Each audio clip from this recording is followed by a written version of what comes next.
我从小没有妈妈，只有爸爸。爸爸是半个聋子，我是他从水里捞回来的。村里人劝他说，捡来的也重养不熟。但爸爸始终没有扔下我，直到他重病，姑姑要花3万块把我娶回去给傻儿子当老婆。亲爱的朋友，你有没有过这样的时刻，偶然翻开一本旧书，指尖触到泛黄的纸页，突然就想起某个午后，阳光透过窗棂洒在书籍上，连灰尘都在光束里慢慢飘。那时的时光好像特别慢，慢到能把书中的每一句话都嚼出味道。欢迎来到时光书房，喜欢我的朋友欢迎点击订阅分享。那我们故事开始。爸爸有时喝多就会讲当年捡到我的事。你是从上游飘下来的，当时嗷嗷哭了一嗓子就没声了。是水把你给淹了，哭不出来了。寒冬腊月，我跳下河把你捞起来，要不是我，你早就去阎王爷那报道了。他捞起我，拎着我的脚挂在背上，赤脚狂奔2里地。我总算又哭了一声，活了过来。小时候我体弱，不是发烧就是咳嗽。爸爸经常半夜背着我去敲赤脚医生的门。那时夜路暗淡，星月无光，天地间只有他烦躁的大嗓门。早知道你是个娇娇小姐，就该让你淹死算了。赤脚医生犯难，附在爸爸耳边大声喊，得上贵一点的药，便宜药对他没用了。爸爸以前做工时遭遇爆炸，耳朵受伤，跟他说话必须靠得近，用大嗓门才行。爸爸点了根相思鸟，狠狠剜我一眼，我怕是上辈子欠你的。上吧上吧，钱先欠着。吊完水，天色已经亮了。爸爸一晚没睡好，回去的路上一直训我。老子给你花了多少钱多少心思，等你能赚钱了，得给我养一辈子老。因为弱听，他说话也很大嗓门，每听上去都像是在吵架。晨光熹微，家家户户已经升起袅袅炊烟。有小贩骑着自行车，沿着乡间小路吆喝着卖包子馒头。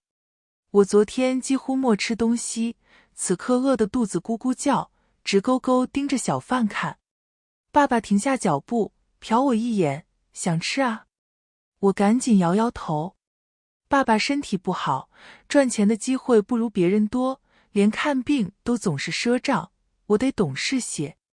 爸爸叫住小贩，给我买了个肉包。这包子鸟蛋大，要6毛钱，他怎么不去抢？包子其实有我2个拳头大，肉馅也很足。咬一口，香气四溢。我递到爸爸嘴边，他摇头，我不爱吃这。我坚持递过去，他咬了很小的一口，很嫌弃，不好吃，你吃吧。可明明村里办酒席，他一口气能吃5个肉包。肉包很香，我慢慢吃完后，把手指都缩了一回。爸爸笑话我，就这么好吃？等我以后有钱，天天给你买10个，让你吃到腻。赤脚医生说我的身体需要营养。那段时间，爸爸天天晚上出门，捉鳝鱼、抓泥鳅、抓龙虾、摸田螺、摸河蚌，还抓过好几条菜花蛇。也不卖，就煮熟逼着我吃。到了8岁，我的身体渐渐好起来，很少生病了。那时我已经念小学，个子也抽条了，是整个村里最白的孩子。那天爸爸在给村里人修新房，放学后我特意绕路去找他，结果听见建军伯大声笑，你家慧慧越长越好看了，再养个几年就能给你当老婆了。虽然小，但是女儿和老婆的区别我还是知道一点的。我脑子嗡的空白一片。恰好爸爸这时看到了我，他脸色大变，冲过去朝着建军伯脸上就是一拳头，你胡说八道什么？慧慧是我女儿。建军伯嗤笑，又不是你的种，我也是为你这个老光棍着想。我要娶老婆就娶你女儿。这下建军伯炸了，两个男人扭打在一起，场面一片混乱。后来还是主家出面才拉开了他们。建军伯的老婆春大娘心疼自家男人，阴阳怪气。也不怪别人多想嘛，这些年里里外外的大家也给你介绍了不少婆娘，你一个都不要。回去路上，爸爸走得很快，一路上都在训我，都是你这个讨债鬼，要不是带着你，我会当个光棍。爸爸其实以前结过婚，后来出了事，听力受损，工地赔了他一笔钱，结果他老婆卷钱跑路了。在那之后，他捡到我，一直单身至今。爸爸打架身上淤青，家里红花油用完了，我去隔壁张婶家借。张婶带儿子生生哥一起过来了，指挥生生哥给爸爸上药。有些话本该是轻言细语的建议，可爸爸耳朵不好，张婶只能大嗓门。慧慧一天天变大了，很多女娃的事情需要处理，你一个大男人也不方便，还是娶个老婆吧。慧慧也需要妈妈。很小的时候，我确实也羡慕别人都有妈妈，哪怕他们的妈妈总是揪他们耳朵，打他们屁股，大着嗓门在村口喊：“你个野猫，还不回家吃饭！”那也是我求而不得的母爱。可现在我已经习惯跟爸爸两个人的日子，有没有妈妈无所谓的。张婶子将我拉到一边：“你爸爸也不容易，他需要个知冷知热的人照顾他。你像今天他跟人打架，连个给他上药的婆娘都没有。慧慧，你要懂事点。”张婶给爸爸介绍了隔壁村的郑寡妇，她带了个6岁的儿子。乡下的女人不愁嫁，若不是郑寡妇坚持把儿子带着，其他人怕这么大的儿子养不熟，这样的好事还轮不到爸爸。爸爸带着我去乡看了一轮。郑寡妇有一双很漂亮的眼睛，但爸爸似乎不喜欢。后来，郑寡妇从屋子里拿着一条新裙子，粉红色的，带蕾丝边。慧慧，这是给你买的，也不知道合不合身。张婶催促我去换上，出来后众人齐齐呆了呆。张婶不住地夸我好看，夸郑寡妇会选衣服，眼光好。郑寡妇拉着我的手：“女孩子嘛，还是穿裙子好看，慧慧长得这么漂亮，就该好好打扮。”回去路上，张婶问爸爸：“你觉得咋样？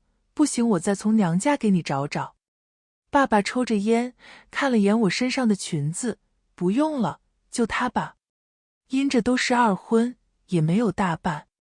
村里的亲朋一起吃顿喜宴，就算是事成。这天，嫁到邻乡的姑姑也来了。这些年，她跟爸爸走动很少，每次来都拉着脸，我叫她姑姑从来不应，我很怵她。这次她脸拉得更长了。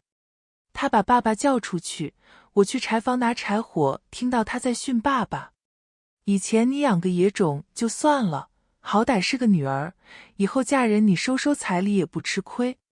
现在你还要替寡妇养儿子，你是不是脑壳烧坏了？”爸爸很生气：“什么野种？慧慧是我女儿。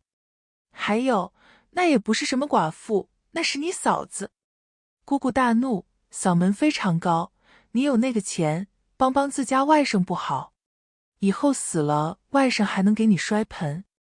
你现在养一对跟你没有血缘关系的野种，倒是这么起劲，我真不知道你脑子在想什么。”这顿兄妹谈话不欢而散。姑姑饭都没吃就走了，礼金钱也没给。我这才知道，原来当初她极力反对爸爸收养我，说如果她真的想要个孩子，自己老大文才可以给爸爸养着。还找好了人家，对方愿意出500块把我抱走，但爸爸拒绝了。爸爸总是骂我训我，可这件事他却只字未提。婚后，爸爸看着很高兴，每天都红光满面。有人打趣他，还是有老婆日子好过吧。爸爸大嗓门回应：“那当然，老婆孩子热炕头是最好的日子喽。郑寡妇把家里打理得井井有条，还给爸爸买了2身新衣服。但总有人见不得别人好。春大娘和建军伯笑话爸爸，估计这辈子是没有子女的命，所以只能替别人养崽。爸爸耳朵不好，他们就用这样平常的语调，笑嘻嘻地当面说爸爸坏话。爸爸莫听清，还以为在说他好话，还附和地笑2声。我当时心里难过极了，用最大的嗓门回：我不是别人的崽，我这辈子都是爸爸的女儿，我以后一定会孝顺爸爸。你有儿子又怎么样？你儿子在城里安家，都不要你们过去一起住。这些都是村里的婶子们平时背地里说的，此刻被我用来当武器。春大娘差点被我气死。我一直没有叫过郑寡妇妈妈，她也表示没关系。这天爸爸去吃席，约莫喝了不少酒，回来时走路都歪歪扭扭的。郑寡妇扶着他回房，过门槛时，他突然喊道：等等。他从口袋里掏出一个塑胶袋递给我，打开看看，是一个做成兔子形状的甜品。放在口袋里，兔子耳朵融了，眼睛也掉了，一滩黏腻的糖水中隐约能看出兔子的轮廓。爸爸叨叨道：每人分一个，我不爱吃这甜不拉几的，慧慧你吃。他总是这样，去吃席一定会给我烧点什么，有时是一把糖，有时是一瓶旺仔牛奶，是一只大闸蟹，是一个鸡腿。那一刻我眼眶红了，抬头看时，却发现郑寡妇眼里深深的嫉妒。我吃了一半，分了一半给眼馋的弟弟。爸爸看着我们嘿嘿笑，等我以后有钱了，天天给你们买。郑寡妇翻了个白眼，就知道许空头支票，你倒是去挣钱啊。没过几天，他让爸爸去他堂哥的工地上干活。你只管去，慧慧我会替你看着的。爸爸去了，他不在家，郑寡妇原形毕露。人前他依然客客气气，可关起门后，他就会跟他儿子一起用扫把抽我，用缝衣服的针扎我胸口，把我袖子撸起来，用从灶堂里掏出的火钳烫我胳膊。小贱货，长这么好看，想勾引谁呢？你敢哭，我把你眼睛给烫熟。他让我吃冷饭剩菜，有时甚至吃猪食。我也想反抗，可他威胁我，你要是敢去你爸爸那里告状，我就跟他离婚。张婶子每次看到我都说，你爸爸娶了老婆后，干什么都有劲了，慧慧你要懂事，不要惹你妈妈不高兴。你爸那个条件，想要再娶个老婆可不容易。每一个被伤口痛痒折磨的难眠的夜里，我只期盼着爸爸快点回家。或许是老天爷听到我的祈祷了，暑假快结束时，爸爸总算回来了。那天我在院子里洗衣服，郑寡妇带着儿子出去打麻将去了。爸爸远远叫了我一声慧慧，我眼泪滑的就下来了。我骗爸爸说是我自己要求洗衣服的。爸爸给我买了一条短袖裙子，他催促我换上看看合身不。我扯紧自己的袖子，爸爸，我不喜欢穿短袖。他察觉不对劲，一把将我袖子撸了起来。被火钳烫过的深深浅浅的伤口，瞬间暴露在空气中，有些已经结痂，脱离成嫩粉色的皮肉，有些被我忍不住挠破，往外渗着血渍，有些起了一圈的水泡，灌满黄脓还没破。爸爸眼睛一下就红了，布满血丝，怒吼：谁干的？我用力把衣袖扯下来，盖住这些羞耻又疼痛的伤口，笑着喊道：是我自己不小心弄的。我没事，我一点都不痛的。爸爸，我可以忍忍的。我不想害你失去老婆，我不想剥夺你的开心。只是……我放低音调，轻轻问：爸爸，这次你能在家多住几天吗？爸爸，你应该听不见我的祈求，所以这不算是我任性吧？我话音刚落，郑寡妇急吼吼的音调响起，老刘回来了。他一眼看到我还未来得及完全扯下来的袖子，脸色一变，笑容也凝住了。慧慧不听话，我是她半个妈，有资格教育她吧？她有恃无恐，你要是觉得我不该管，那咱们这日子也别过了。刘龙子，你可要想清楚，她是你捡回来的野种，我才是你正经老婆。你要是跟我掰了，以后想再找个老婆是不可能的事。爸爸整张脸长红，脖子上的青筋根根分明，显然是气急了。我把袖子全扯好，忍着眼泪，爸爸，你别生气，我没事的，我一点也不痛。郑寡妇不以为意，你看，她自己都说没事。小孩子换层皮快得很。爸爸再也忍不了，冲到柴房，举起一把锄头冲了出来。我女儿我都舍不得打，什么时候轮到你来管？我铲死你这个恶婆娘！说着，手里的锄头朝着张寡妇狠狠挖下去。郑寡妇这才知道害怕，一边干号打女人了打女人了，一边拉着他儿子往外跑。爸爸大步跟上，眼看着锄头就要落在郑寡妇头顶，我一把紧紧抱住爸爸的腰。爸爸，不要，不要！我泪如雨下，杀人要偿命的。我不怕，先弄死这个恶婆娘再说。可我怕，我箍得更紧。爸爸，你别抛下我，我不想当官儿。像是有一根大针扎在爸爸身上，他浑身的气嗖的一下泄了，手慢慢垂下来，锄头砸在石块上，发出砰的一声响。他转身，红着眼拍我的头，哽咽开口：你个蠢货，他这样欺负你，你不会跟我说？你嘴巴长着是摆来看的吗？动静闹得很大，左邻右舍都被惊动了。张婶先拦住了哭哭啼啼的郑寡妇，又来劝爸爸：刘哥，你是男人，什么事情值得拿锄头？这样可不好。郑寡妇还在一旁假惺惺：我辛辛苦苦照顾家里，替他看女儿，他一回来就要我的命。眼看着大家都在指责爸爸，我将袖子撸了起来。是他用火钳烫我，用针扎我，爸爸气不过，才用锄头吓他的。那一刻，满场鸦雀无声。郑寡妇降低音调：孩子不听话，我这个当后妈的也得帮着管教一二。张婶子上前看了看我胳膊，又顺着衣领看我胸口，眼底瞬间就红了。他一句话也莫说，转身冲到还在卖惨的郑寡妇面前，抬手就给她来了一巴掌。啪！你个没良心黑心肝的恶婆娘！慧慧是我看着长大的，你敢这样对她？张婶子一把薅住郑寡妇头发，老娘今天抽烂你的脸！两个女人扭打成一团，张婶是田里地里一把好手，郑寡妇根本不是她对手。算了，别打了吗？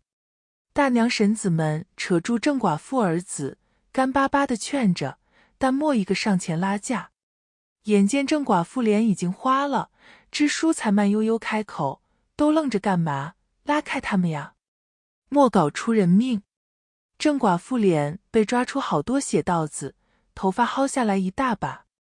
她哭哭啼啼：你们名山村没一个好东西，个个都欺负我。支书冷冷看他：那你赶紧滚出去，我们这些坏东西不欢迎你。郑寡妇哀哀戚戚看向爸爸：汉民，一日夫700日恩。可惜跟爸爸说话必须用吼的，那种我现犹怜的感觉当然无存。爸爸捏紧锄头：滚！生生哥从厨房里拿出一把发红的火钳递给我：你也烫回来。郑寡妇捂住自己的脸尖叫：你们合起伙来欺负人！支书脸色愤怒：慧慧虽然是捡来的，但现在也是名山村的宝，不是谁都能欺负的。要不你让慧慧烫一下出气，要不就送你去派出所。生生哥拖着我的手腕，火钳印在郑寡妇胳膊上，滋滋作响。我吓得都快握不住。生生哥道：“慧慧，你要抓牢，不然以后谁都能欺负你。”郑寡妇痛得脸色煞白，当即就收拾东西，带着儿子跑路了。万幸的是，乡下人看重酒席，不看重红本本，所以爸爸和郑寡妇还没扯结婚证。如此一来，分开倒是方便得多。晚上张婶来给我上药，一边抹一边流眼泪，是我介绍错了人，让你受这样的苦。你被烫得这么狠，咋不跟我说？上好药后，张婶在院子里跟爸爸说话，不然我去娘家给你找个知根知底的。爸爸摆摆手，算了，女人都不是什么好东西。我跟慧慧就这样过，蛮好的。他不善言辞，丝毫没有考虑到这句话把张婶也骂进去了。好在张婶也不介意，叹口气，那也行，以后我帮着照顾点慧慧吧。他说到做到。我人生的第一包卫生巾，第一件内衣，都是他给我买的。其实张婶也是个苦命人。嫁来我们村时，她婆婆瘫痪在床，是她一把子照顾养老送终，后来有了生生哥，过了2年的轻松日子。但7年前，张叔说要去广东赚钱养家，半年后再无消息。活不见人，死不见尸。寻常的寡妇可以再嫁，找个男人搭伙过日子，她却只能困在这村里。那次之后，生生哥放学都会等我一起回家。每每他跟男孩们玩弹珠、打纸板、打弹弓，我就在一旁等着。其他村的孩子会问他：“这谁啊？”我妹。很快他就念初中了。张婶给他买了一辆自行车，他早上载着我顺路到小学，然后再骑车去6里地外的初中。爸爸还跟以前一样，爱喝酒，爱抽烟，爱打点小牌，但没人再给他介绍对象，他看都不去看了。村里越来越多人去广东打工，好多人都建起了2层楼房。爸爸有时喝多了，也不无艳羡。是我绊住了他吧。初一期末，生生哥参加了中考，考上了1中。得知成绩时，张婶当场就哭了。村里人纷纷恭喜他。等生生考上大学，你这辈子就算是熬出头了。话题不知怎地就转到我头上。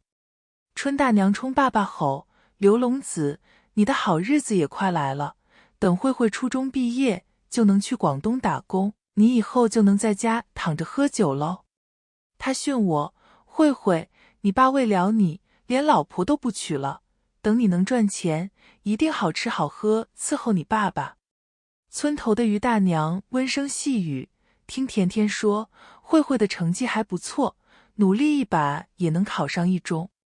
女孩子也要多读书。春大娘翻着白眼：“甜甜是你亲生的，你非要送去读书就算了。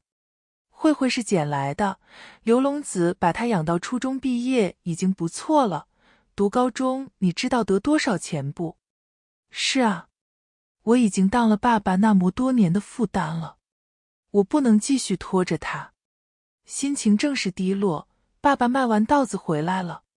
他用衣袖擦着汗，道：“慧慧要是能考上，卖鞋我也送她去读。”我猛地抬头看爸爸。夏日已经落幕，盛大的晚霞裹住了他。他站在万丈霞光里，是唯一救赎我的神。春大娘张大嘴：“你怕是脑壳有包吧？女娃都要嫁人的，何况你这个娃还不是亲生的。”爸爸喷他：“你懂个屁，这叫投资。我辛苦3年，他只要能考上大学，以后收入比初中毕业高几倍。你这个婆娘是头发长见识短。”说着，他瞪我：“你以后读了大学，得天天给我买5粮液喝。”春大娘嗤笑摇头：“1中都不见得考得上，就说考大学的事，你在梦里去喝5粮液吧。”夜色低垂，众人散去，乌云蔽月，天边只有几点星子。青蛙在田间池塘聒噪个不停。生生哥站我对面，拍拍我的肩，慧慧，既然你爸愿意供你，你就好好加油。你只有考上一中，考上大学，刘伯才能跟着你过好日子。我问生生哥，你这么努力读书，也是为了张婶能过好日子吗？乌云散去，银色月光落满他一身。他一字一句，慧慧，外面的世界很大，以后我们可以做他们的翅膀，带他们飞出这村里。是，我们现在是绊住爸妈的秤砣，可我们今后可以做他们的翅膀，带着他们一起去看高山大海、湖泊溪流，去看繁华都市、万丈红尘。抱着这个想法，我开始努力学习。生生哥把他所有的笔记和做过的试卷都留给了我。于大娘家的甜甜姐比我高一届，成绩也很好。我经常问她不懂的问题，她总是耐心解答。生生哥放假回家也会检查我的功课，帮我攻克难关。以前爸爸的酒友们最喜欢来我家喝酒聊天，经常吵到后半夜，因为他们都有家有事，家里老婆会约束。可现在几乎都不来了。爸爸解释，个个都来蹭我的酒喝，老子的酒难道不是钱买的？乡下的初中学习氛围并不好，很多人都是混日子，等着毕业后去打工。所以我全心全意努力后，成绩进步得很快。初二的期中和期末考都在年级前5。这一年，甜甜姐也顺利考上一中。于大娘终于离婚，他们带着我无尽的羡慕，搬去了县城生活。初二暑假，学校为了提高升学率，特意腾出2间旧教室改成宿舍，建议我们年级前30名的同学都住校，只收很少的住宿费。我跟爸爸说起这事，他显得很低落。那你以后就只有周末回家啊？班主任说我只要稳住，考一中没问题。爸爸狠狠抽着烟，行，我知道了，那你去住宿吧。他从口袋里掏出一叠皱巴巴的票子，一张张数给我。老子赚钱不容易，你要省着点花。我会的。他盯我一眼，从另外的口袋里掏出几张零钱，又抽了3张20的给我。算了，既然是投资，我还是要下点血本。读书费脑子，你顿顿都要买肉吃，晚上再搞点夜宵。你要是考不上一中，我打断你的腿。第二天傍晚，我行李收拾好了，准备吃完饭就去学校。爸爸在厨房炒辣椒炒肉，他的2手诺基亚在堂屋的桌子上嗡嗡响。我点开，看到一堆未送达的资讯。张老板，你那缺人不？缺人随时喊我，工价低点也行。我女儿要读高中，我得给她赚学费。王老板，你那缺人不？缺人随时喊我，工价低点也行。林老板，你那缺人不？一模一样的资讯，发件箱里还有10来条。我眼泪滑的就下来了。厨房炒菜的声音停了，我赶紧擦了眼泪，把手机放回去。爸爸盯着我看了看，烦躁地道：这么大姑娘了，去住宿还要哭。吃完饭，他坚持送我去学校。我拎着行李坐在自行车后座。一开始，灿烂晚霞照亮我们的前路，后来天色渐暗。我点亮手电筒，那一团小小的圆，仿若天地间唯一的光。夏夜的风将爸爸的旧 T 恤吹得鼓鼓的，后背上好几个细小的破洞也被撑开。我盯着看了会，喊道：爸，等我以后赚钱了，给你买很多很多新衣服。他理所当然，买7件。我1个星期都不穿重样的。我给你买365件，一年到头你都不穿重样的。爸爸笑了，你现在吹牛比我还厉害。爸爸，这不是吹牛。是我的真心，而且我一定会做到。他送到校门口路灯下就不肯往前，压低声音像做贼，你自己去，好好读书。我拎着行李往校内走，进了校门回头，看到爸爸还站在那盏发黄的路灯下，笑着朝我挥手。以春大娘为首，村里好多人劝爸爸，这才初中，又是住宿又是补课，真的读了高中要花多少钱？就是亲生的也不能这么造，何况他是捡来的。早点毕业去打工，你就可以享福了，到时候再收一笔彩礼。过年姑姑来了，跟爸爸大吵一架。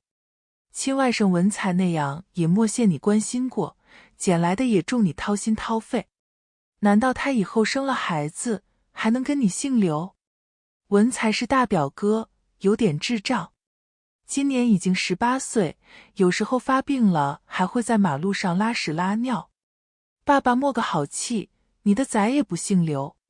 姑姑一噎，但他身上流了刘家的血，我又没得家产要继承，要这血那血做什么？她是我养大的女，我自己就是吃了没读书的亏，我就是要送她去读书。兄妹俩再一次不欢而散。姑姑离开时狠狠瞪我，你要是懂事点，就不要读高中，体谅下你爸爸的辛苦。养你这么大，他已经仁至义尽了。如果是以前，我肯定会动摇。可生生哥和甜甜姐一直在鼓励我，爸爸也支持我。我微笑着，我就是要考一中读大学，才能带着爸爸过好日子。你说什么我都要读。姑姑被气走了。有很多人希望我和爸爸过得好，可也有很多人在等着看爸爸的笑话。但我绝不允许那样的事情发生。我把全副精力都投入到学习之中，班主任都夸我，你跟张生生和甜甜是一个村的吧？你们那风水不错，出聪明人。我专注学习，期间很少回家。每次回去，家里总是一股浓浓的膏药味。爸爸说他腰痛，我让他去医院看看。他瞪我，医院那烧钱的地方，能去吗？我贴个膏药就好了。我盼着日子慢一些，我再多巩固点知识。可中考还是如期而至。出成绩那天，爸爸去邻村帮工，把手机留给我，方便我跟班主任联系。我问，你不跟我一起等吗？他凶我，屁大点事，你肯定考得上。我不去赚钱，你拿什么读书？他都已经出门好一会，又骑着叮当作响的自行车折回来，停在门口朝我喊，一会成绩出来，你打老王的电话告诉我一声。我还没应，他弓着背踩着自行车匆匆走了。一直等到11点多，班主任的电话总算打进来了。我手心全是汗，按了2次才顺利接通。班主任很兴奋，慧慧，你考上了，你是我们学校第一，考了全县95名，你真的厉害。夏日蝉鸣不止，我的脑子有一瞬是空白的。过了好几秒才回过神，哽咽回道，谢谢，谢谢老师。挂断电话，我正准备告诉爸爸这个好消息，手机嗡嗡响起。接起后，那头传来王博慌张的声音，慧慧，你爸做工时痛晕过去了，我们现在送他去医院，你也快点过来吧。张婶带着我顶着满头热汗赶到时，爸爸已经醒了。他睡在医院走廊过道上，吊着水，脸色惨白。见我第一眼就问，考上了吗？我眼泪滂沱而下，考上了，我考了全县95名。爸爸笑了，眼角起了一层密密的褶子，看向王博，骄傲无比。我就说我女儿考得上，这顿酒你是请定了。王博瞪他一眼，俯下身朝他喊，你身体都这样了，还想喝酒？检查结果也已经出来，爸爸是肾结石导致了肾盂分离。医生建议尽快手术，不然拖下去很可能肾功能恶化。你们先准备12000吧。医生放软口气，现在都有新农合，最后算下来6、7千块差不多。傍晚时，姑姑也到了，她埋怨着家里地里活正多呢，你怎么偏偏这时候病倒了？王伯说今天的检查费、治疗费他来出，但是后续做手术的钱得爸爸自己想办法。可要命的是，爸爸只给我买了新农合，自己没买。那会乡下人生病都靠扛，实在不行就找赤脚医生。对于刚开展的新农合政策不了解也不信任，好多人默买。爸爸当晚就闹着要出院。我没时没事，再熬半年，等下半年把新农合交上了，他一生效我就来做手术。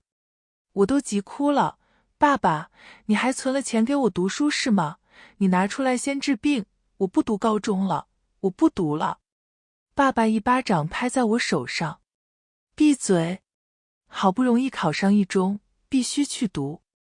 见我眼泪滚滚，他耷拉着眉眼，伸手摸我发红的手背，打痛你了？张婶说他手上还能匀2000块出来。又问姑姑，你呢？姑姑看看爸爸，又看看我。哥，你的医药费，我跟大军可以全部承担。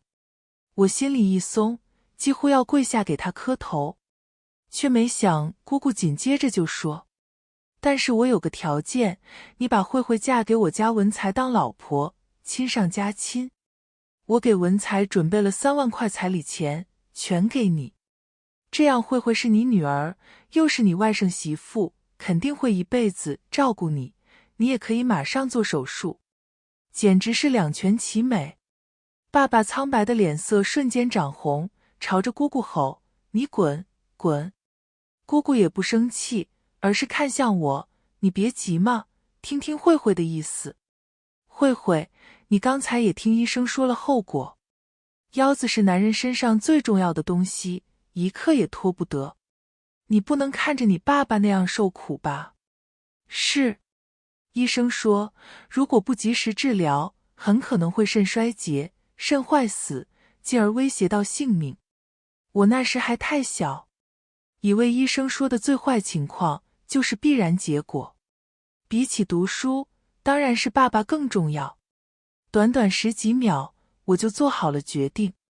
我擦了眼泪，笑着说，爸，我愿意，我愿意的。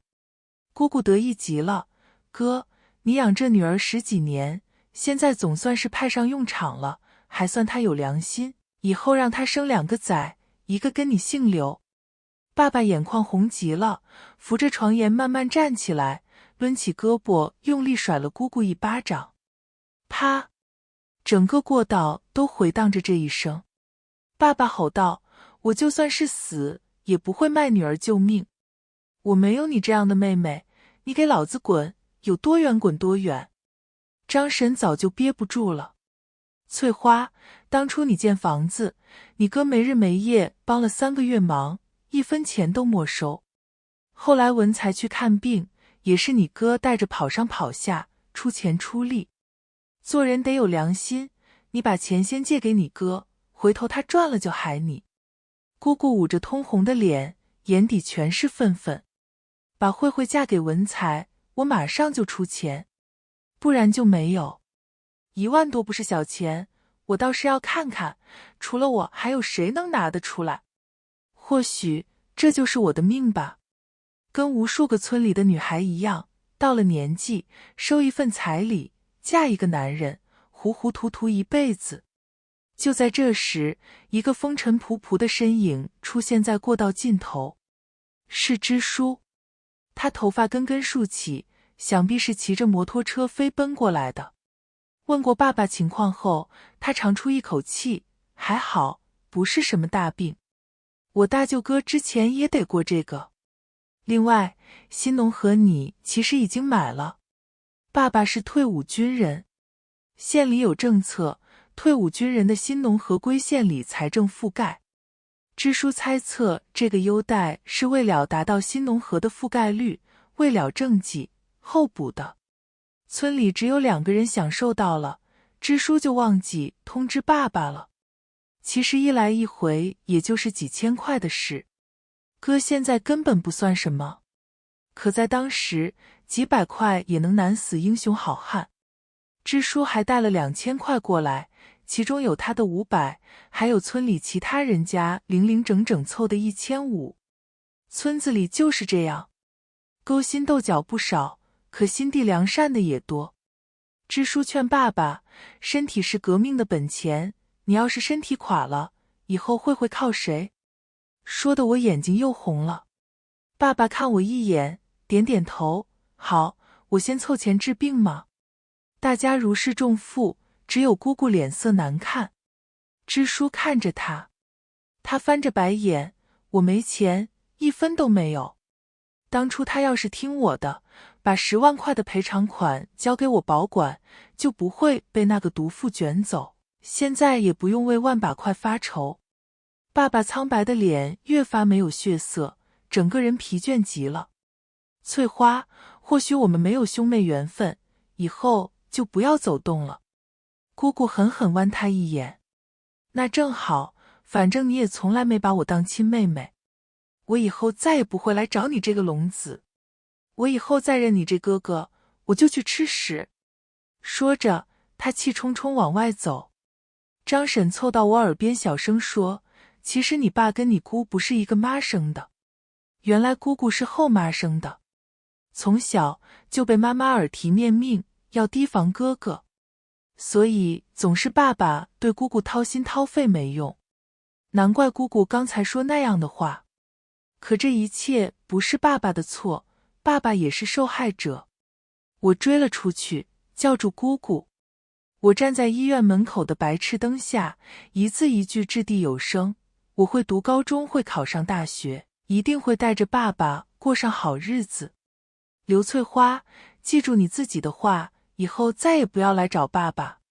刘翠花站在树影里，啐了一口，别以为考上一中了不起，一中每年能考好大学的也不到3成，你就做梦吧。爸爸晚上打了很多个电话，四处凑钱，但还是差了2000。张婶和我去求主治医生也不管用，他们每天看到的病人太多，根本同情不过来。规定就是规定。正是一筹莫展，当天下午有人找来医院了，是于大娘。她如今在县里给人当保姆，收入尚可，把给甜甜姐准备读大学的费用先借了2000给爸爸。她是趁主家午睡出来的，留下钱和水果后就匆匆离开。我送她到医院门口，她温柔地摸摸我的头。以前甜甜她爸和奶奶欺负我，你爸总是会替我说几句公道话。慧慧，不管前面有多难，你一定要挺过这3年，等考上大学，一切都会好起来的。好在爸爸的手术很顺利，医生叮嘱他要多休息。那段时间，他成了村里的大喇叭，四处宣传新农合政策的好。他在家躺了不到半月，就急吼吼去做工。我就是个劳碌命，躺着浑身骨头疼，一做事啥都好了。其实他是想早点去赚钱还债。很快我就开学了，高中是住校。爸爸帮我把行李扛到宿舍，其他的家长也在找爸爸聊天。你哪个乡的？你女儿考了多少名？爸爸听不清，呵呵笑着点头，好，好。我心里一酸，对灿灿妈妈道，我爸爸耳朵不好，你说话得大声点才行。其他几个家长朝我看来。有叔叔问，那你妈妈没来？我摇摇头，我没有妈妈。众人表情均带着同情。铺好床，爸爸着急要离开，一路上走得飞快。我就说送到楼下，你非要我送上楼，东西又不重，你自己拎也能拎上去。我拽住他胳膊，凑过去大声道，爸爸，你莫生气吗？爸爸停下脚步，看了一眼我，刻意压低的声音里充满低落，慧慧，刚才爸爸是不是给你丢人了？这一刻，我的心涩得不像话。我紧紧挽住他的胳膊，大声道：不会，你是天底下最好的爸爸啊。这样的话，我说出来也有点不好意思，赶紧转移话题。爸爸，我饿了。爸爸擦了擦眼角，四下张望，那就找食堂吃饭去。荤菜2.5块，素菜1块。爸爸给我打了1荤1素，自己打了1个素菜，要了个免费的汤。我不饿，恰好又碰到灿灿和他妈妈，于是拼在一起吃饭。灿灿妈妈大声夸赞：你把慧慧养得又聪明又漂亮，真不容易哦。两人交谈起育儿心得，爸爸笑着，声调也变回正常。他1岁前又黄又黑，像猴子一样，我那时半夜睡醒，还要摸摸他鼻子，生怕他突然之间就断了气。那会没钱买奶粉，天天背着他四处讨奶喝。小时候他半夜总是发烧，我都没睡过一个好觉，隔一会就醒。灿灿妈妈听着听着就放下筷子，红了眼，养大一个孩子，真的不知要费多少心力，还好慧慧懂事，你再熬几年，就是好日子喽。我把盘子里的肉都夹给爸爸，爸爸，这肉好咸。爸爸吃得吧唧嘴，咸淡味正好啊，食堂不比家里，你以后不能挑食。灿灿妈妈看了看我，了然地笑了。开学后摸底考，我的排名掉到年级180，足足掉了100名。生生哥不顾高3学业繁忙，特意来开导我。好多人暑假上了辅导班，而你一直在照顾刘伯，学如逆水行舟，不进则退。但一定要摆好心态，还有3年的时间，你可以追上来。你以后有不懂的，可以来问我。他现在是关键时刻，我当然不会去打扰他。我可以问老师，问同学，问宿舍在我楼上的甜甜姐。但读书这个东西，有时真不是埋头苦学就能有进步的。纵使我一刻也不曾懈怠，但2个月后的期中考，我也只考到年级160，仅仅上升了20个名次。拿着成绩单回家，爸爸正在支书家跟几个叔伯喝酒吹牛。我家慧慧将来一定要大出息，中考全县前100，我们村还没出过这么厉害的吧。书包里那张薄薄的成绩单，瞬间变得像砖头一样重。我拔腿就想走，爸爸已经看到我了。慧慧，期中考试成绩出来了吧？这次考了多少名？我含糊着，和以前差不多。爸爸追问，说什么？多少名？大声点，我没听清。所有的叔伯们都看着我，那种期望的目光，像是刀片一样割在我心上。我脸色通红，呼吸急促，从书包里抽出成绩单扔在桌上，喊道：我考得很差，掉到年级160名了，你自己看吧。说完，我拔腿跑了。爸爸刚晒完我，就被我啪啪打脸了。他一定很失望吧？我甚至不敢面对他。我回家关起房门，用被子裹住自己，呜呜地哭。过了没多久，厨房叮当作响，爸爸来敲门了。慧慧，起来吃饭。爸爸做了茄子烧肉，这肉是一大早我去铺上买的最好的梅花肉，冰在水井里，比你食堂的肉好吃多了，快吃。我碗里的肉高高堆起，他不骂我，也不说我，我心里反而更难受。我放下碗，解释着，爸爸，我是不是给你丢脸了？我真的有好好学习，我也不知道喂食膜。爸爸打断我的话，没有，你永远是爸爸的骄傲。爸爸相信你莫开小差，只要你努力了，考得好，爸爸为你开心，考得不好，你也还是爸爸最宝贝的女。我眼泪哗的就下来了。爸爸皱着眉头，爸爸说错了话，这都是支书教我的，他这个文化人也不靠谱吗？我哭笑不得。我就说，爸爸怎么能说出这么一番大道理？原来是请了外援。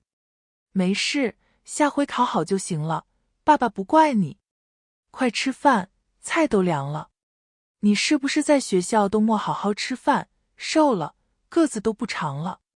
我擦了眼泪，爸爸，我有164，在同学中已经算高的了。高点壮点好，这样不会被欺负。晚饭后，我跟爸爸去村头取东西。夜色弥漫里，我发现他已经有些驼背了，我们看上去身高差不了太多。可我印象里的爸爸明明那么高大挺拔。那时我趴在他的背上，感觉是趴在全世界最宽阔最温暖的地方。爸爸，请你慢些变老吧，请你永永远远健康。我还需要10年、20年、50年才能长大呀，请你一直陪着我。我想当你永远的小孩。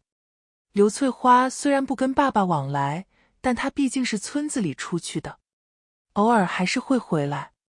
春大娘告诉她我的成绩，两人一起在河边哈哈笑。慧慧上次还在我面前吹牛，说要考大学，带她爸爸过好日子。就这成绩，我看下次要跌到眼睛都看不见。春大娘附和，我早劝过，女娃不用读那么多书，你哥不信，纯粹是浪费钱。我骑着自行车回学校，春大娘远远看见我，拉大嗓门，慧慧，要不别读书了，跟我女儿去广东打工赚钱，给你爸爸还债吧。说什么都没用，我只有成绩提起来，才能让他们闭嘴。这次考试也让我明白一件事，死记硬背是行不通的。我要找到自己合适的学习办法，必须要提高效率。说起来就是一句话的事，但是摸索的过程真是艰难又痛苦。剩下的半个学期，我除了与书本做斗争，也在跟自己战斗。我逼着自己打破以前的学习方法，逼着自己用最短的时间学到最多的东西。一次次失败后，又逼着自己一次次爬起来。很快期末考来了，我考了年级98，这是我入学时的排名，意味着我回到了原点。是的，这是原点，亦是起点。我仿佛获得了重新开局的机会，而这一次，我绝不允许自己再失败。这年寒假，于大娘和甜甜姐没有回来过年。爸爸趁着腊月事情少，帮于大娘把屋顶翻新了一下。外面的世界日新月异，小山村也有了改变。最大的改变就是乡里建房的人少了，大家陆续去县里、市里，甚至去广东那边买房安家。这就意味着爸爸赚钱的机会越来越少。他嘴上从不说，但我能感觉出他的焦虑。过小年这天，他拎着腊肉和鸡蛋，带我去县里看于大娘。一是感激他之前出手相帮，二是之前那2000块得过完年才能悬。于大娘住在主家，爸爸不便进门，聊了几句就走。走出一段，于大娘追了上来，慧慧爸，我以前环卫工同事的儿子靠卖臭豆腐建了新房，你要不试着做点小生意？爸爸耳朵不好，做小工容易被嫌弃，也赚不到什么钱。经过他点醒，爸爸联系了他山东的战友。过完年我开学后，他去了一趟山东，1个月后回来，带回一套煎饼果子设备和配方。他也不去做小工了，买了辆3轮车，准备去县城卖煎饼果子。村里的老人都没见过这玩意。春大娘夫妇笑弯了腰，就1个鸡蛋，1坨面糊糊，2片菜叶子要卖2块，哪个有钱烧得慌的去买？爸爸连回来的车票都是找战友借钱买的。这是他全部的希望，只许成功，不许失败。因为他耳朵不好，我在他车前竖了几块小牌子，标注甜酱、辣酱、鸡蛋、火腿。客人需要加什么，用手点点字就好了。第一天才卖出去10个，爸爸沮丧极了。第二天，他摆在桥东菜市场门口卖了30个。第5天卖了50个。第10天80个。半个月的周五，放学后我去找爸爸，他正在菜市场采购鸡蛋、火腿肠这些。我帮忙拎着大包小包，沿着长长的巷子往租住的棚屋去。路过一家快收摊的包子铺，爸爸停下脚步，问：“还有肉包沫？”“有。”“帮我拿10个。”我惊了：“爸爸，你买那么多包子干嘛？”天色已经擦黑，路灯次第亮起，昏黄的光落在他眼角每一根皱纹上。他笑着说：“我说过等赚钱了，每天给你买10个包子，让你吃到腻。”爸爸现在做到了。就着猪头肉，我吃了4个包子，一直顶到喉咙眼。爸爸从口袋里掏出一叠零碎钱来，数数看爸爸今天赚了多少。我一张张清点，100、150、170，一共是446，得卖200多张饼。爸爸的手指都烫起了泡，可他一点都不觉得痛，眼底有光。慧慧，以后你就算天天想吃燕窝，爸爸也买得起。其实做小生意也没那么容易，城管有时候也会赶人收东西。不过他们知道爸爸耳朵不好，莫老婆又要供个高中生，所以没收过车子，顶多把面糊端走警告。有时候他们穿着便服来买早餐，爸爸都会把料加满，象征性收点成本费。不收也不行，他们有纪律，必须给。碰到周末街上人多，爸爸的生意也会比较好。张婶经常天还没亮就骑着摩托上街，帮着爸爸一起卖。匆匆吃几口午饭，去看看生生哥，又骑着摩托风风火火回乡下。爸爸要给他钱，他死活也不要。后来爸爸就会给他买点油盐酱醋、洗发水、沐浴露、大宝乳霜。碰到什么好吃的，他也给张婶留一份。这年6月，生生哥参加了高考，出成绩那天我在上课，放学后狂奔回家，看到爸爸和张婶已经在院子里搭起桌子，上面摆了许多好菜。生生哥正在倒饮料，我紧张极了，考得怎么样？生生哥灿然一笑，620分。我腿一软，一口气松了，太好了，生生哥，你真是太厉害了。吃饭时，爸爸给生生哥倒了一杯白酒，考上大学了，你就是男人了，以后你就是你家的顶梁柱，你妈妈就要靠你喽。咱们叔侄2个，干一杯。2个男人举杯，一饮而尽。张婶也喝了几杯白酒，眼泪汪汪，我总算是熬出头了。爸爸拍着他肩膀，是啊，以后都是好日子了。张婶哇的一声，趴在爸爸胳膊上哇哇大哭。爸爸大嗓门，莫哭莫哭，你儿子有出息，你该笑了。该笑。只是说着说着，他自己也哽咽了。张婶独自带大生生哥，爸爸独自带大我。一路走来，可能只有他们才能深刻体会对方到底吃了多少苦，受了多少罪。那一夜，城市的路灯遮过了漫天繁星，燥热的车鸣替代了乡间的蛙鸣。爸爸和张婶喝醉了，生生哥却是清醒的。他看着我浅笑，慧慧，我已经跨过了这道坎，接下来看你的了。其实高考不难，难的是战胜自己，别多想，埋头往前就是。不久后，我参加期末考试，全科综合考了年级75，单理科考了年级47，分到了理科重点2班。爸爸得知这个消息后，去菜场买了2斤牛肉。不是过年过节，他是不舍得买牛肉吃的。生生哥最后填本省一所985，选的是他们的王牌建筑专业。那几年城市飞速发展，建筑专业很吃香。这样大的喜事，自然是要办喜酒庆祝一番。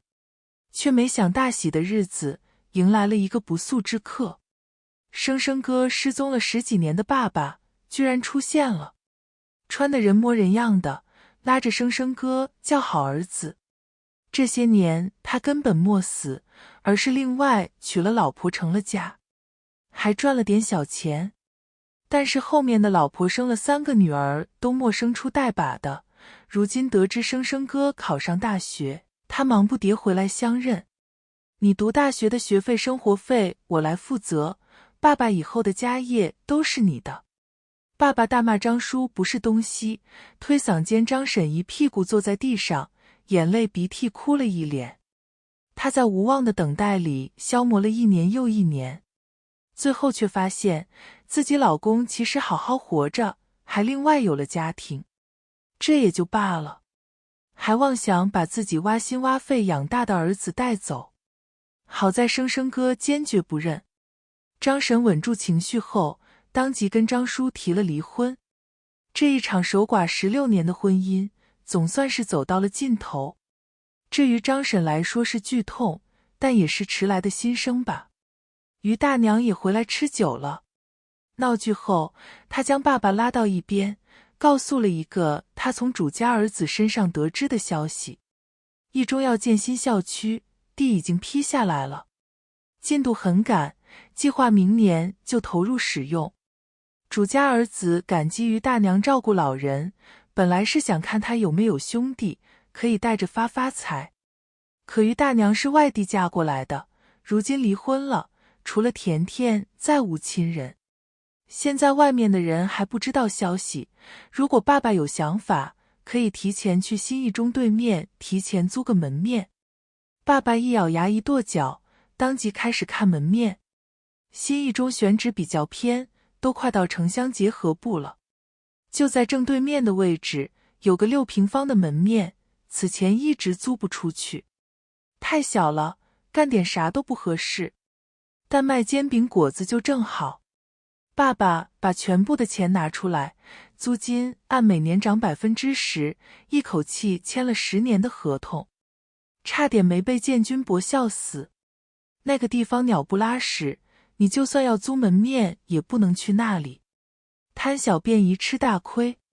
春大娘附和，刘龙子是留不住钱的命，要不然老婆怎么会带着10万块跑了。然而2个月后，对面开始轰隆隆挖土了。你猜怎么着？建军伯还正好在这个工地上干活，所以他自然知道这里是要建一中，而且是带初中的那种。这就意味着一旦投入使用，这所学校将容纳2-3千名学生。这样的人流量，只要煎饼味道过得去，都不会亏本。这一年，爸爸依旧流窜摆摊。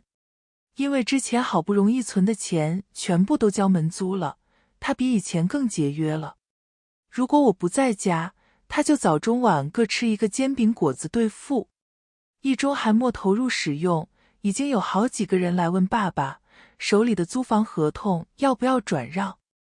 春大娘快酸死了，也不知他走的什么狗屎运，这样的好事怎么就轮不到我头上？多积德才能轮到你。天气渐渐冷了，城里的同学都穿上了轻巧保暖的羽绒服，只有我还穿着厚厚的丝绒棉袄。这袄子是我初2那年爸爸在镇上赶集50块钱买的，每年冬天穿着它，越洗越薄，已经不是那么暖和了。而且我长高了，它有点紧。学校有校服，我天天把它穿在校服里面，那会毕竟年纪小，还是会自卑。每天都把校服拉链拉得紧紧的，怕别人发现我一整个冬天都穿着不合身的棉袄，怕他们闻到衣服长久没洗散发出的气味。那次周末放假，我陪爸爸出摊，经常有客人等待时间会闲聊几句，问你在读一中？次数多了，爸爸注意到了，放假你怎么还穿着校服？懒得换。那天爸爸早早收摊，洗了个热水澡，又催促我洗个澡。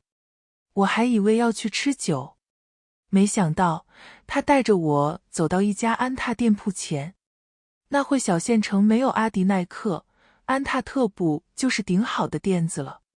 他在落地窗前扯了扯自己衣服，掸去根本不存在的灰尘，这才大嗓门道：走，爸爸给你买件新外套。爸，这个好贵啊。贵就多穿2年嘛。进了干干净净的店，爸爸顿时束缚起来，说话声音小得像是做贼。200块的衣服，穿10年，每年才20块钱。说着，他在外套上擦擦手，拿起当季新款的价格标签看了一眼，吓得一哆嗦。我觉得好笑，又觉得难过，拉着他往外走，去三井头随便买一件。爸爸却较真了，就在这买，我看到好多年轻妹子都穿的这个牌子。店员给我推荐旧款，打完折210。别说当时，就是好多年后，我在淘宝买件200块的衣服，都要心疼好几天。爸爸付钱时数了3遍，还瞪我，这衣服你至少要穿到大学毕业才回本。回去路上，爸爸拎着我的校服，他边走边说，以后要买衣服鞋子就跟爸爸讲，我现在赚得到钱，这么多钱都花下去了，再省这几个钱做什么？因为嗓门大，路人侧目，以为他在训我。他叹口气，压低声音，爸爸是个男人，一把年纪不用换新衣新袜，想不到那么细。你有需要就说出来。他摸摸我的头，莫亏待自己，钱爸爸可以再赚。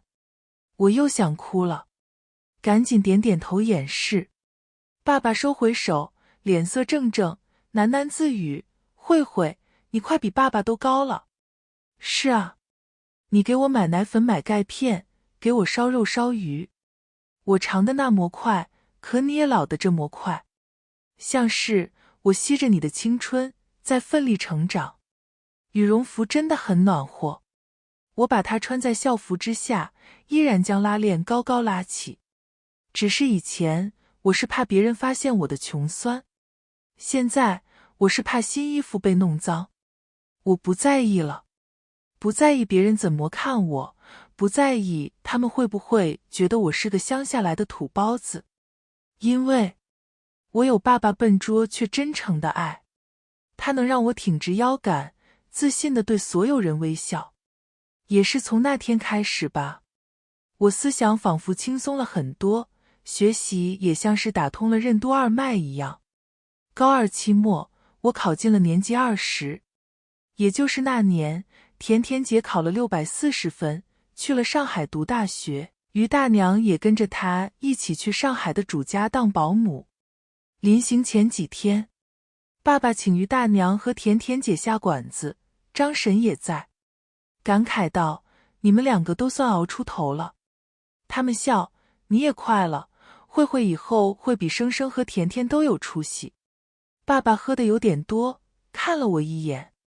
等他飞走了，我就摆脱负担，彻底轻松了。嘴里说着轻松，语气却如此沉重。大约这就是世间父母，他们盼着儿女有出息，翱翔在天，又担心他们飞得太远，会忘了回家的路。离开时，于大娘将我叫到一边：慧慧，你爸爸单身一辈子养你不容易，假如……他往身后看了一眼，算了，等你高考完再说。爸爸喝多了，张婶帮我送他回家。我去厨房给爸爸打热水，回来时听见张婶埋怨，一把年纪少喝点酒，前几年做手术的时候，医生怎么叮嘱你的都忘了。你是嫌自己活得太长是不？爸爸嘟哝着，你说啥？我没听清。张婶发了火，我说你迟早要醉死。爸爸呵呵笑着去扯他，我要是醉死，你舍得不？我突然就明白于大娘那欲言又止的话语。院子里散养的狗汪汪叫，张婶猛地回头，看到站在门口的我。他脸色慌张，慧慧，不是你想的那样。爸爸也像是突然醒酒，猛地坐直了。我笑了，张婶，我愿意的。他一怔，我又看向爸爸，爸爸，我也很喜欢张婶，我也喜欢生生哥。爸爸脸红眼眶红，含含糊糊的，你好好读你的书，大人的事你少管。有妈妈还是不一样的。张婶会荤素搭配，会给我煮红糖姜茶，买奶粉时会看哪个营养价值更高，而不是像爸爸，店员推荐啥就买啥。他会注意到我的内衣裤旧了，默默买好新的，会把枸杞和红枣一份份分好，让我带去学校泡水喝。高三正式开学后，新校区果然投入使用了。其实甲醛估计验收都不合格，但那时没人管这些。爸爸的小店开起来了，他负责做，张婶负责收钱，还有跟客户交流，顺畅得很。张婶还学了炸臭豆腐，一个门面做2样营生，双倍收入。支书笑呵呵，早该这样的吗？春大娘嫉妒的酸水直冒，他们2个不是早就勾搭到一起了吧？张婶可不是任人宰割的性子，当即怼回去，关你屁事，老娘守10几年活寡，肉星子都没见到，就算是勾搭了又怎么的，又莫勾搭有老婆的男人。爸爸和张婶如今都是单身，天王老子来了也阻止不了他们。高3半个月放1天假，放学后我去爸爸店里找他，居然看到了刘翠花。他堆着笑脸靠在门边，艳羡无比地看着一群拥挤着想买煎饼的学生，道：哥，你这生意可真好，要我帮忙不？爸爸埋着头干活，他没听见。我觉得有些好笑。刘翠花还不甘心，往前挤，吼道：哥，我给你帮忙吧，反正家里也闲。爸爸总算抬头看他一眼，道：买饼要排队。张婶哈哈大笑：翠花，钱不收你的，队还是要排的。刘翠花的脸色哟，黑的能当墨汁用。其后他来过很多次，舔着脸说让爸爸把做煎饼的技术传授给他，他去城东初中门口摆个摊，赚点钱补贴家用，但都被爸爸拒绝。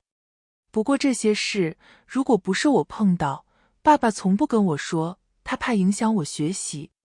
我知道，就算没有我，爸爸也能过上好日子。或许是没了精神压力，我的学习一直顺风顺水。从1模的年级35到2模的年级27， 3模年级20， 4模年级15。无数个被咖啡撑起的黑夜，无数个被闹钟唤醒的清晨，无数个只给自己15分钟午睡的正午，数不清的试卷，做不完的错题，黑板上不断流逝的倒计时，班主任一遍遍强调的考试注意事项。我的高中，我的青春，我的汗水，我的梦想，终于到了要验证的时刻。考试的铃声即将响起，从窗外吹来的风让我想起10岁那年的入夏。爸爸凑不出我的学费，找了3个人借都没借到。我好心疼他卑躬屈膝的模样，所以晃着他的胳膊，爸爸，我不读了，我不想读了。他一巴掌拍在我的后脑勺上，闭嘴！我当时就是因为家里穷，读完小学就回家干活了。那时候我们老师还说我是个上中专的好苗子。慧慧，老天爷把你生得这么聪明，就是用来读书的，你不能辜负这份天赋。我想，我背负的不仅是自己的未来和梦想，还有爸爸的期望。我是爸爸读书梦的延续，我要让他的梦开出绚烂的花，结出硕大的果。考完最后一场出来，外面下起了大雨。夏日的暴雨总是这样说来就来。等候的家长个个撑开雨伞，也分不清谁是谁。我在校门口的台阶上扫了一眼，就听得一个洪亮的嗓门：慧慧。是爸爸。他高高举着一把黑伞，一边踮起脚朝我挥手，一边不断往前挤。那么多妹子，就你最高最漂亮，我一眼就看到你了。爸爸，不是因为我美，而是因为你的眼里只有我呀。出成绩那天，正好支书嫁女儿办喜酒。支书这些年对我们帮助良多，我们特意回去搭把手帮忙。生生哥一大早就给我打了电话，让我出成绩就马上告诉他。他念大学后，因为要做兼职，寒暑假也很少回家。去年过年，我们4人是一起过的，所以爸爸和张婶的事，他也默认了。那时他还跟我开玩笑，小时候说你是我妹，没想到真的成了我妹。我领了给了人端茶的活。乡下的酒席是翻台的，一般11点半开第1轮，12点半开第2轮，9点就陆陆续续有客人过来占位了。因为有些主家不讲究，会将第1轮的剩菜热热上到第2轮的席面。春大娘带着她8岁孙女和7岁的孙子，一份礼金占了3个座。她一边指挥我给她加茶水，一边把瓜子皮吐地上。慧慧，高考快出成绩了吧？你能考得起1本不？刘翠花也带着半大的儿子过来了。那时好像是考年级160，一本怕是悬，2本还是有点希望。他们对我成绩的印象还停留在高1期中考试。刘翠花拍拍自己儿子，十分骄傲。我家3儿期中考了班上第3名，老师都夸他聪明，是考清华北大的料。春大娘也眉飞色舞，我家小宝期中考试也是双100，将来肯定要考好大学的。11点半开席后，我的活儿就少了。我拿着爸爸的手机，隔3分钟就看下时间。快到12点，正好又来了一波客人。我端完茶，张婶和爸爸急吼吼过来了：找你半天，时间到了，你快查分数。2人架着我到了喜棚外。远远的，宾客带来的爆竹噼里啪啦。我将话筒紧紧贴在耳边，在杂乱的爆竹声中，听到了机械的播报。总分642。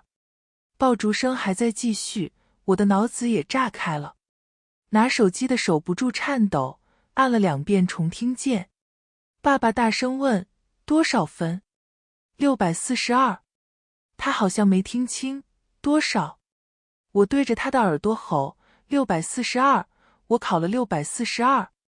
爆竹声停了，我的声音清晰而响亮地暴露在空气中。支书欢天喜地的声音在背后响起：太好了！喜棚处有好多人探头看着我们这边，夸赞和羡慕如海浪一般涌了过来。刘龙子，你家慧慧真的厉害，600多分，不是一般人能考出来的。是啊，这分数全国99%的大学都能报了吧？你家慧慧聪明懂事又漂亮，你以后福气长着呢。爸爸腰杆挺得直直的，我早说了吗？这是投资。你们看，我投资没有错吧？春大娘和刘翠花吃得满嘴油，此时表情怔怔的。春大娘舔舔嘴唇，642分能考清华北大不？我摇摇头。她长长哦了一声，我还以为你能考清华北大呢。刘翠花凑了过来，笑呵呵的：慧慧，你从小聪明，姑姑就知道你考得上。